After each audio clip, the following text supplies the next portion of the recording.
బరువు తగ్గాలి, ఇంకాస్త తగ్గాలి ఇలా ఆలోచిస్తూ పూర్తిగా తినటం మానేయటం, శరీరం బలహీనంగా అయిపోయినా సరే అది అక్కడితో ఆపలేకపోతుంది. మరి ఇది నార్మల్ డైటింగా లేక ఎనరోగ్జియా నర్వోజా అని మానసిక ఇబ్బంది? చూద్దాం. ఈ మధ్య 22 సంవత్సరాలు ఉన్న అమ్మాయిని పేరెంట్స్ తీసుకుని నా దగ్గరికి వచ్చారు. ఏంటంటే సమస్య, గత 6 నెలలుగా డైటింగ్ అనే పేరుతో పూర్తిగా తినటం మానేసి ఫ్రీక్వెంట్ గా కళ్ళదిరి పడిపోవటం, హాస్పిటల్లో జాయిన్ అవటం. డాక్టర్స్ ఏమో ఫిజికల్ గా దాన్ని రికవర్ చేయడానికి ట్రై చేసి మెల్లమెల్లగా కొంతమంది సైకియాట్రిస్ట్ దగ్గర తీసుకెళ్ళండి అని చెప్పారంట. తల్లిదండ్రులకు అర్థం కాలేదు. డైటింగ్ చేస్తుంది, కావాలని చేస్తుంది కదా, మరి సైకియాట్రిస్ట్ దగ్గరికి ఎందుకు, ఏంటి ప్రాబ్లం? సహజంగా నేను బరువు ఎక్కువ ఉన్నాను, ఆరోగ్య సమస్యలు వస్తున్నాయి, లేదంటే అందంగా కనపడాలి, కొంచెం బరువు తగ్గితే బాగుండు అని మనం కాన్షియస్ గా డైటింగ్ అని చేస్తాం. అంటే ఏంటి, ఆహారంలో చిన్న చిన్న మార్పులు చేసి ఆరోగ్యంగా దాన్ని ఎలా బరువు తగ్గించాలని ఆలోచిస్తూ చేస్తాం. ఇది చాలా కామన్, అందరం చేస్తాం. కొన్నిసార్లు కొంతమందికి ఇది ఎక్స్ట్రీమ్ లెవెల్ కి వెళ్ళి ప్రాణానికి హాని జరిగేంత లెవెల్ కూడా వెళ్ళొచ్చు. అది ఈటింగ్ డిసార్డర్. అంటే అందులో చాలా రకాలు ఉన్నాయి. ఒకటి ఎనరోగ్జియా నర్వోజా అంటాం. దీనిపైన ఈ మధ్య న్యూస్ కూడా వింటున్నాం. వేరే స్టేట్స్ లో, వేరే కంట్రీస్ లో ఎక్స్ట్రీమ్ డైటింగ్ తో వాళ్ళు ప్రాణాలు కోల్పోతున్నారు. 18 ఏళ్ల అమ్మాయి చనిపోయింది, 22 ఏళ్ల అమ్మాయి చనిపోయింది. ఇలాంటివి అసలు ఎందుకు అలా జరుగుతుంది? దాంట్లో ఉండే లక్షణాలు ఏంటి? వాళ్ళ వయసుకి, హైట్ కి తగ్గ బరువు ఉన్నా సరే, లేదా అంతకన్నా తక్కువగా ఉన్నా కూడా వారికి వారి సెల్ఫ్ పర్సెప్షన్, అంటే అద్దంలో చూసుకున్నప్పుడల్లా నేను లావుగా ఉన్నా అనే భావన, ఆలోచన చాలా ఎక్కువగా ఉంటుంది. ప్రతి విషయంలోనూ కంటిన్యూస్ గా 24 గంటలు ఆ బరువు చుట్టూరే తిరుగుతూ ఉంటుంది ఆలోచన. వెయిట్ గెయిన్ అవుతున్నానేమో అనే భయంతో ప్రతి క్షణం కుమిలిపోతూ ప్రతి ఫుడ్ ని అవాయిడ్ చేస్తుంటారు వాళ్ళు. చిన్న చిన్న ఫుడ్స్ కూడా క్యాలరీ కౌంట్ చేసుకుంటూ ఎక్స్ట్రీమ్ గా లిమిట్ చేసేసి పూర్తిగా ఫుడ్ అనేది అవాయిడ్ చేయటం. ఎలా అంటే కొన్ని మంత్స్ ఓన్లీ వాటర్ తాగుతూ ఉండటము, లేదంటే 1-2 పదార్థాలు మాత్రమే తీసుకుని మిగిలిన రోజంతా ఖాళీ కడుపుతూ ఉండటం. అలానే వాళ్ళకి ఆకలి అయ్యేది అని కాదు, చాలా ఆకలి ఉంటుంది, కావాలని టూ మచ్ గా రెస్ట్రిక్ట్ చేస్తూ ఉంటారు ఆకలిని. అంటే చెప్పాలంటే స్టార్వేషన్ అని, ఆకలిని చంపుకోవడానికి ప్రయత్నం చేస్తూ ఉంటారు. దీని వలన ఫ్రస్ట్రేషన్ అనేది పెరిగి కంగారు అనేది ఇంకా పెరుగుతూ ఉంటుంది. మెల్లిమెల్లగా ఏమవుతుందంటే ఎక్కడైతే ఫుడ్ తినాల్సిన అవసరం పడుతుందో అవన్నీ అవాయిడ్ చేయడానికి ట్రై చేస్తూ ఉంటారు. అంటే గెట్ టుగెదర్స్, ఇంట్లో నలుగురితో కూర్చోవటము, ఫ్రెండ్స్ ని కలవటము, స్కూల్లో కాలేజెస్ లో అయితే ఆ లంచ్ టైం ని అవాయిడ్ చేస్తూ ఒక్కరే ఐసోలేటెడ్ ఉండడానికి ఇష్టపడుతూ ఉంటారు. ఉన్నంత మాత్రాన ప్రశాంతంగా ఉన్నట్టు కాదు, అదే భావన, అదే ఆలోచన.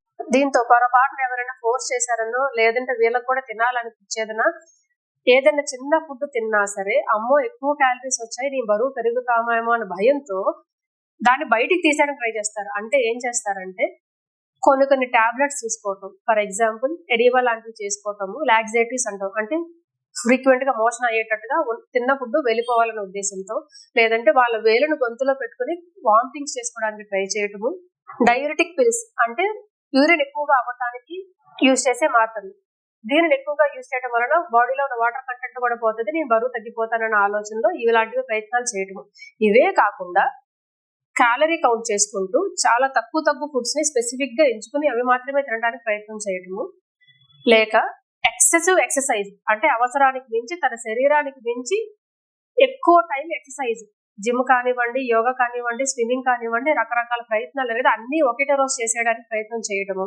ఏది చేసినా ఎక్కువసేపు తన శక్తికి మించి చేసి అనారోగ్య పాలవటం. ఇది ఎంత ఎక్స్ట్రీమ్ అవుతుంది అంటే తన బరువు కావాల్సిన దాన్ని తక్కువగా ఉండటం. యూజువల్ గా మన బరువుని కరెక్ట్ గా ఉన్నామా లేదని చెప్పడానికి BMI అంటాం, బాడీ మాస్ ఇండెక్స్.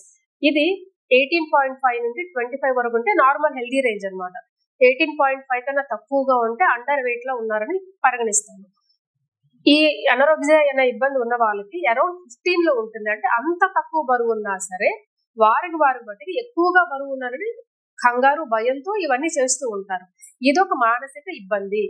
సో మరి అంత అండర్ వెయిట్ ఉన్నప్పుడు ఖచ్చితంగా శారీరక సమస్యలు వస్తాయి కదా.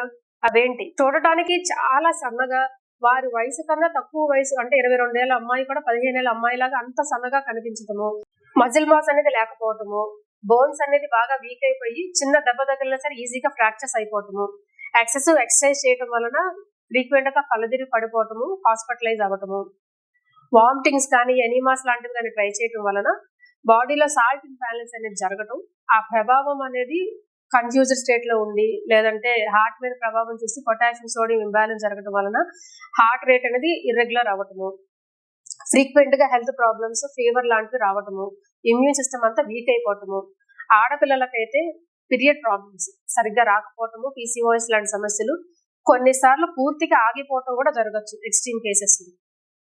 సెక్స్ మీద ఇంట్రెస్ట్ లేకపోవటము, దిగులు, కంగారు, భయము, పర్ఫెక్ట్ గా ఇదే ఉండాలనే ఆలోచనతో కుమిలిపోతూ ఉండటము, ఐసోలేట్ అయిపోవటము, సోషల్ ఫంక్షనింగ్ పోయి రెగ్యులర్ యాక్టివిటీస్ కూడా చేయలేని స్థితి, చేద్దామని ప్రయత్నం చేసిన అలసట, బద్ధకము, నీరసము, కంటిన్యూస్ గా బెడ్ మీద ఉండటం.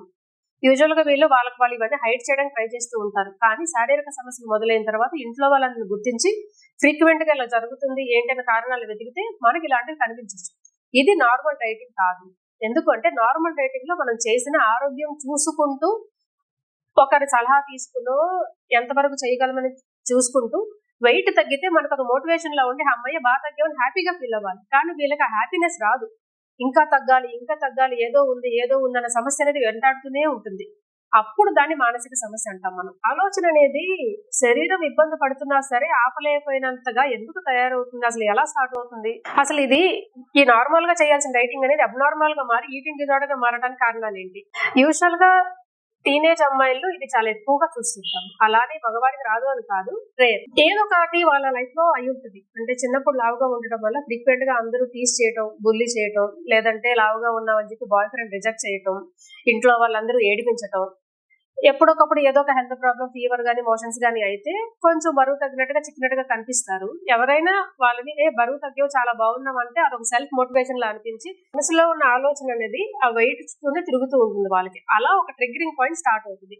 దీంతో పాటు ఇంట్లో ఎవరికైనా మానసిక సమస్యలు ఉన్నా, లేదా ఈటింగ్ డిజార్డర్ సమస్యలు ముఖ్యంగా ఎవరికైనా ఉంటే, ఫ్యామిలీ మొత్తం ఎక్కువగా వెయిట్ తక్కువగా ఉండాలి, సన్నగా ఉండాలి, స్లిమ్, జీరో సైజ్ లాంటివి వాటికి ఇంపార్టెన్స్ ఇచ్చిన, లేదా కెరీర్ పరంగా జిమ్నాస్టిక్స్ కానీ, మోడలింగ్ కానీ, వారికి వారు ఎవరైనా సోషల్ మీడియాలో చూసి నేను ఇలా ఉండాలని ఊహించుకుని దాన్ని ఎక్స్ట్రీమ్ గా చేయడానికి ప్రయత్నాలు చేస్తున్నా, ఇలాంటి వారికి ఇలాంటి ఆలోచన అనేది ఎక్స్ట్రీమ్ గా మారి వచ్చే అవకాశాలు ఉంటాయి. ఇలాంటి చిన్న చిన్న ట్రిగ్గర్స్ తో మొదలయ్యి మెల్లిమెల్లిగా వయసు పెరిగే కొద్దికి అవగాహన పెరిగి ఖచ్చితంగా సన్నగా ఉండాలి, సన్నగా ఉన్నా సరే ఇంకా ఇంకా ఇంకా అనే ఆలోచనతో పూర్తిగా ఫుడ్ ని అవాయిడ్ చేస్తూ లైఫ్ థ్రెటనింగ్ అయ్యే వరకు చేసుకుంటున్నారు. ఇది ఖచ్చితంగా మానసిక ఇబ్బందిని గుర్తించాలి. ఎందుకంటే మనసులో ఉన్న ఆలోచన వల్లనే, ఆ భయంతోనే ఇవన్నీ మొదలవుతున్నాయి. ఇలా ఎవరైనా పిల్లల్లో గమనిస్తే పేరెంట్స్ దాన్ని ఖచ్చితంగా అబ్జర్వ్ చేసి కరెక్ట్ చేయడానికి ట్రై చేయండి. ఇలా రెగ్యులర్ గా రొటీన్ గా చేసే డైటింగ్ కాకుండా ఎవరైనా ఎక్స్ట్రీమ్ గా ఆలోచిస్తున్నారు, సన్నగా ఉన్నా సరే బరువు ఎక్కువగా ఉన్నారని భయంతో కుమిలిపోతున్నారు, టూ మచ్ గా ఫుడ్ అవాయిడ్ చేస్తున్నారు అంటే పేరెంట్స్ కానీ, ఫ్రెండ్స్ కానీ, నైబర్స్ కానీ, రిలేటివ్స్ కానీ ముందే వాళ్ళని ఐడెంటిఫై చేసి ప్రొఫెషనల్ హెల్ప్ తీసుకున్నట్టు ఎంకరేజ్ చేయండి. ఎందుకంటే ఇది ఒక మానసిక సమస్య. మరి సైకియాట్రిస్ట్ దగ్గరికి వెళ్తే ఎటువంటి హెల్ప్ దొరుకుతుంది? ఫస్ట్ అసలు ఆ అమ్మాయి చేయడానికి గల కారణాలు ఏంటి, ట్రిగ్గర్స్ ఏంటి, ఎందుకు దాన్ని కంటిన్యూ చేసిందో ముందు అసెస్మెంట్ జరుగుతుంది. దీంతో పాటు ఏమైనా డిప్రెషన్ ఉందా, ఫ్యామిలీ కౌన్సిలింగ్, ఇండివిజువల్ గా తనకి కౌన్సిలింగ్ తో పాటు ఫిజిషియన్ కన్సల్టేషన్ తో, న్యూట్రిషనిస్ట్ కన్సల్టేషన్ తో ఎటువంటి డైట్ తీసుకోవాలి, ఎలా మెల్లిమెల్లిగా క్యాలరీస్ పెంచి శరీరంలోని ఇబ్బందులను తొలగించాలని చేస్తూ ఒక టీమ్ వర్క్ లాగా ఇఫ్ నీడెడ్ సైకియాట్రీ మందులు కూడా పెట్టాల్సిన అవసరం వస్తే పెడతారు.